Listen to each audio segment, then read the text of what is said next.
Your economy and your future is being sacrificed for the stock market and the 1% who are making billions and billions of dollars, while you need a plastic card to give you $100 a month to help you out, or a $400 debit card to help you buy gas while you're living paycheck to paycheck.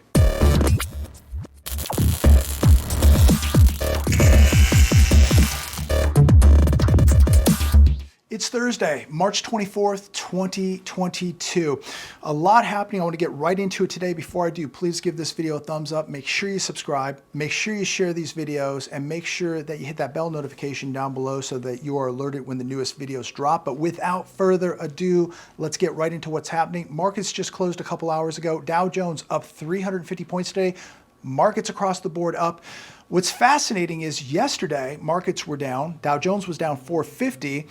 And they said that it was inflation fears, that it was uncertainty in Eastern Europe that dragged the markets down yesterday. Now today, what's changed? We still have uncertainty in Eastern Europe. We still have more inflation than ever, yet markets were able to bounce back, go up, and just shake off the fear of war, shake off the fear of inflation.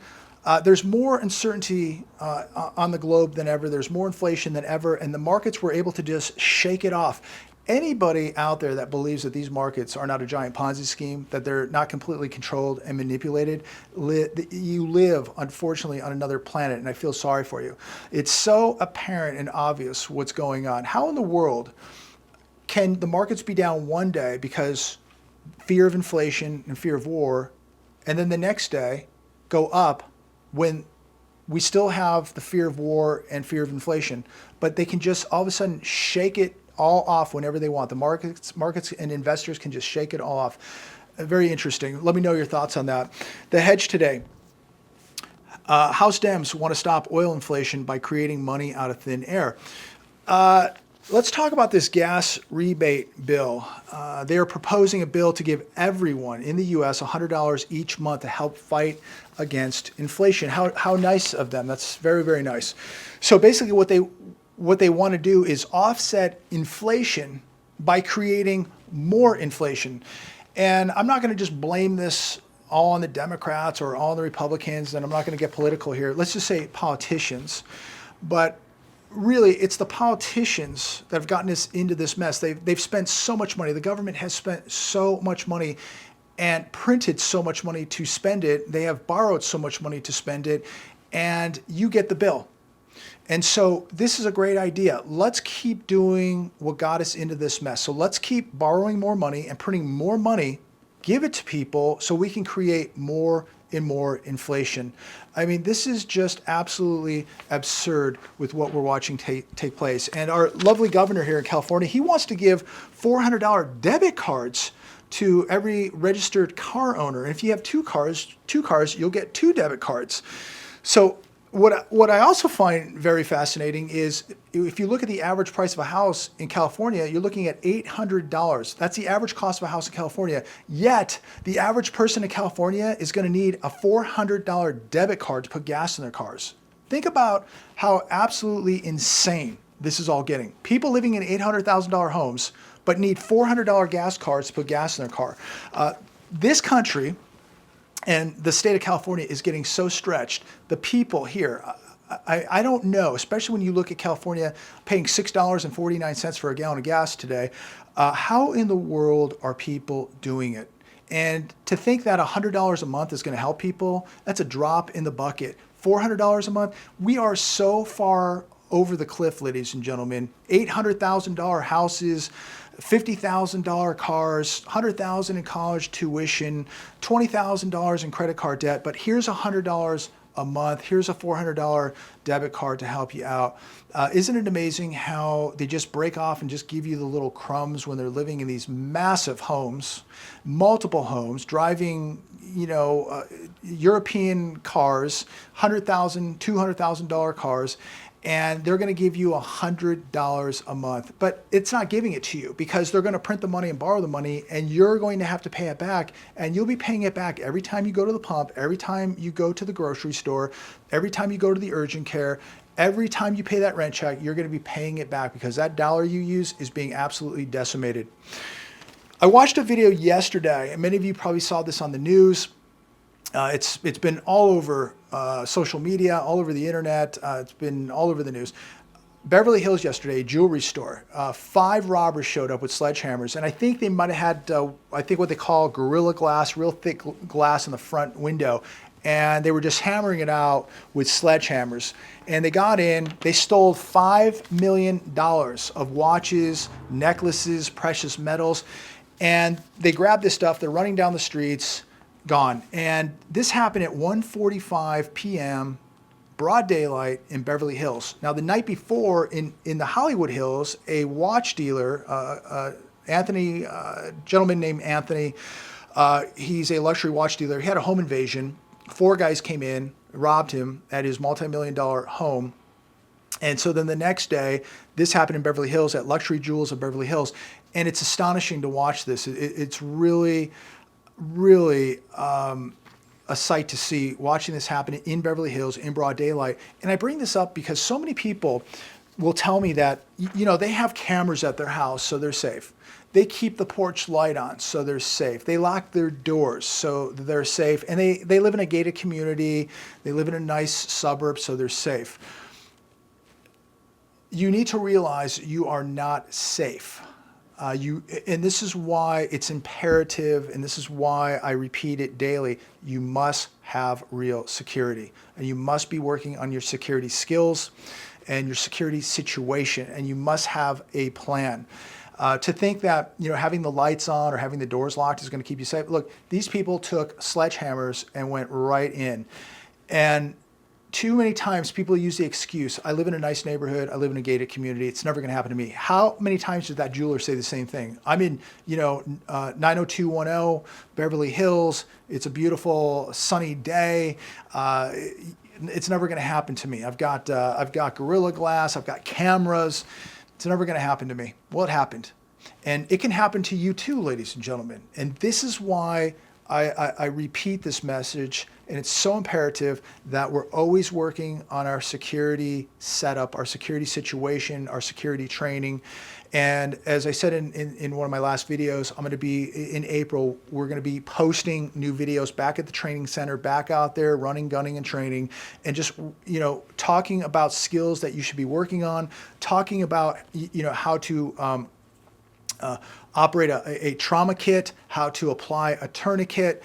And this is real life, ladies and gentlemen. And these are the type of skills that we all need to be working on. It's not just putting gold and silver away. It's not just putting food away. If you don't have a way to protect it, if you don't have a way to take care of somebody if they get hurt, and it's a life or death situation, you're going to be in big trouble. So we need to learn about trauma kits and setups. We need to learn about applying tourniquets. We need to learn how to fight. And again, it's not, oh, I have a camera in my house and the porch lights are on and I have a dog, I'm safe. You are not safe. So you need to really, really consider where you're at as far as security, how safe you are, your family. What if somebody breached that front door, got through that window? What would you do? These are all questions, and it's not a comfortable question. But these people, this will never happen to me, or I have a baseball bat, or I'll grab a kitchen knife. You're in another world.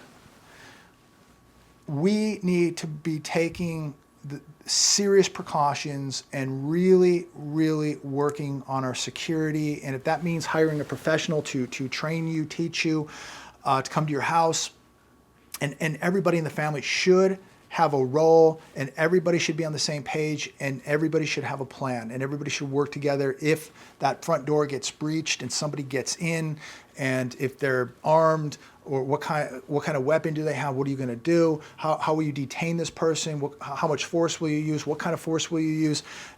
You know, setting up the perimeter around your property. Do you have a dog? And you know, other tools. So we'll be discussing the type of setups, tools, things like that, and type of exercises and training you could be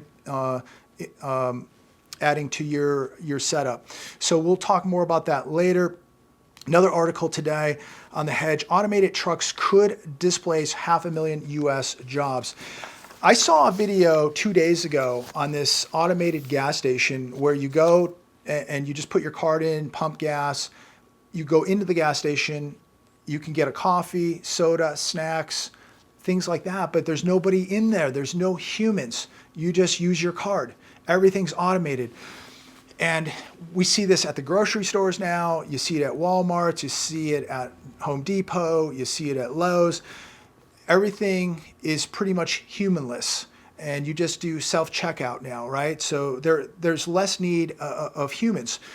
But we're going to see more technology and robotics replacing jobs. And in this article, it says researchers at the University of Michigan and Carnegie Mellon University published a new study revealing the proliferation of automation in long-haul trucking, and it could replace 500,000 jobs. Self-driving trucks are in the testing phase right now. What in the world are people going to do? Let's just say 5 to 10 years from now. I mean, this isn't going to happen tomorrow, but they're working on it right now. The framework is being put together. And we see warehousing, and we see the auto builders using all these robotics, and they're not going to need people to load trucks. So again, technology, robotics, going to be replacing millions of jobs. And we have so many people coming here and so many people here right now. How in the world is everybody going to feed themselves? How will everybody even be able to work? Where will the jobs be? And I bring this up because it's so important that all of us continue to work on skill sets and know how to do not just one thing. Maybe you need to know how to do 2, 3, or 4 things very, very well, because some of this stuff is going to be phased out. Some of the stuff you know right now, it's going to be meaningless. A robot's going to do it. It's going to be phased out. And so we really need to be working on skill sets and knowing how to do a multitude of things. So many people are one-dimensional. They only know how to do one thing, and they're on borrowed time. They will be replaced. Their jobs will be replaced. How will millions of people eat when these jobs are gone? Think about just in trucking, 500,000 jobs gone. How about in warehousing, in people in the automotive world, assembling cars? Many more of those jobs will be replaced. So many jobs, you name it, it could be replaced. Restaurants now are going to replace people. They're not going to need them. Robots and machines can cook the food and serve the food. Just put your plastic card in. And so we're going to have big problems here down the road, because already the jobs in America, most of them, I mean, over 30% of the jobs in America pay $15 or less. Half the jobs literally are service sector type jobs, leisure, hospitality, the restaurant business, and what have you. This is not going to sustain a real world economy. So we're going to see more haves and more have-nots, and a majority of people are really just going to have these service type jobs, and many of them are going to be replaced. Then what? This is really stuff that we've got to really be asking ourselves, and how are we preparing for it? And I know a lot of people say, well, that's 5 or 10 years down the road. Well, if you're 20, 30, 40 years old right now, that's not what are you going to do? And just look back how fast time flies. 10 years will be here before you know it. And so many people are going to ask, what just happened? What happened? What do I do now?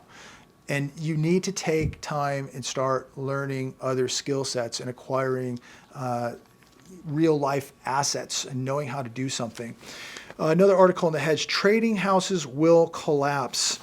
And I was reading through this article, and just quickly to paraphrase through here, there was a large company that traded hundreds of billions of dollars in commodities, or they do trade hundreds of billions of dollars in commodities every year.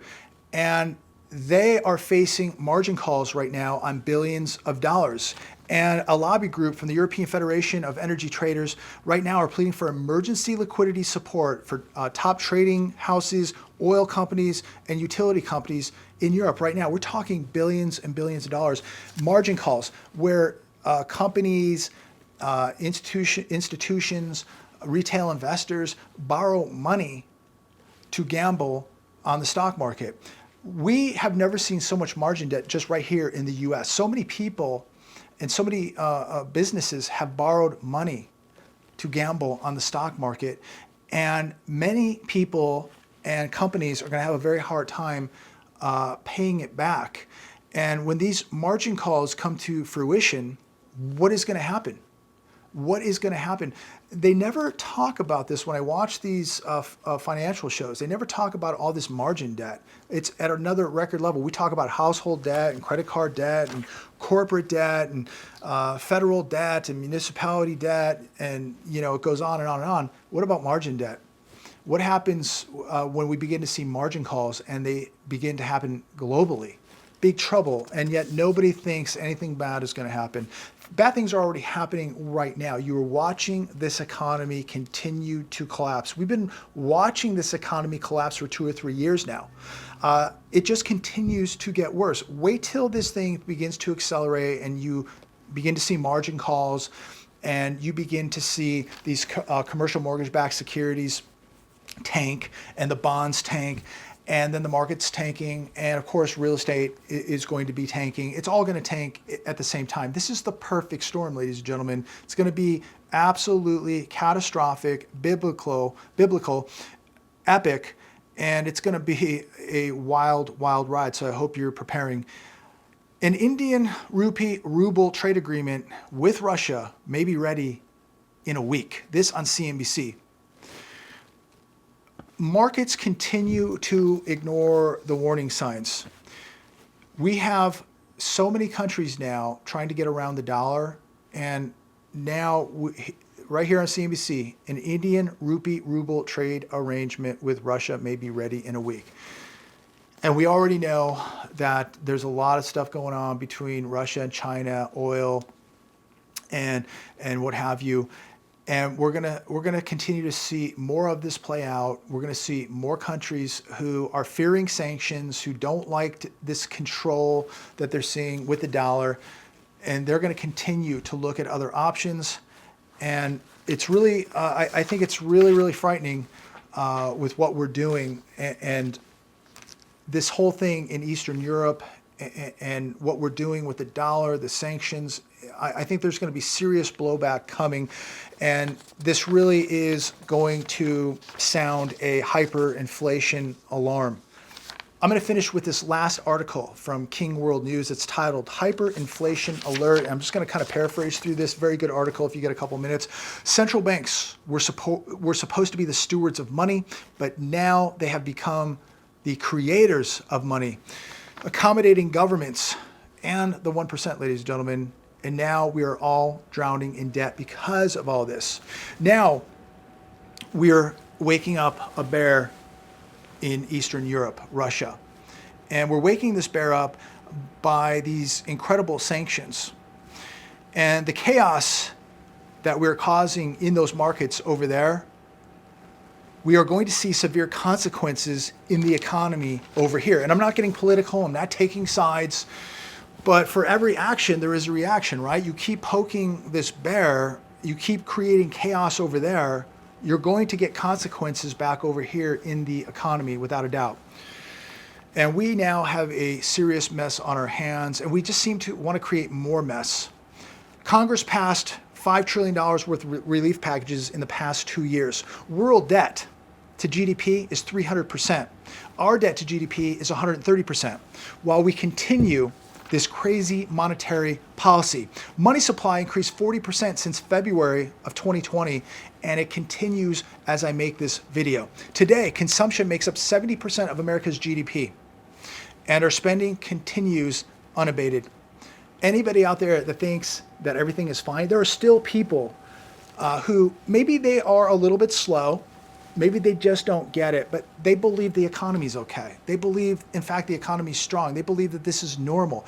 I pray for these people. And I'm not making fun of anybody. I'm not judging anybody. But there are people that, sometimes are a little bit slow and need a little bit of help. And maybe these are those people. But hopefully they will have an awakening and see what's really, really happening. So I'll finish by saying this. The more powerful individual and economic sanctions you use on the world, the greater the risk of economic chaos right here in the US. I'm going to leave it there today. God bless every one of you. Stay on path. Keep walking close to God. Keep preparing. We got absolutely massive economic crisis taking place right before our very eyes. It's nice that the stock market was up today. I don't know if it helped you out much. I don't think it helped the economy out one bit. I don't think it helped a majority of Americans out one bit. I don't think it brought the price of gas down one bit, or the price of rent or housing or goods down one bit. I don't think it helped the shipping shortage. I don't think it helped the chip shortage. I don't think it helped anybody in any way. So anybody making any money in the stock market today, especially the 1%, God bless you. I hope you're doing well. But in all reality, the majority of America is not being held by the stock market. In fact, it is being sacrificed for the stock market. Your economy and your future is being sacrificed for the stock market and the 1% who are making billions and billions of dollars. While you need a plastic card to give you $100 a month to help you out, or a $400 debit card to help you buy gas while you're living paycheck to paycheck. God bless. Stay safe, ladies and gentlemen.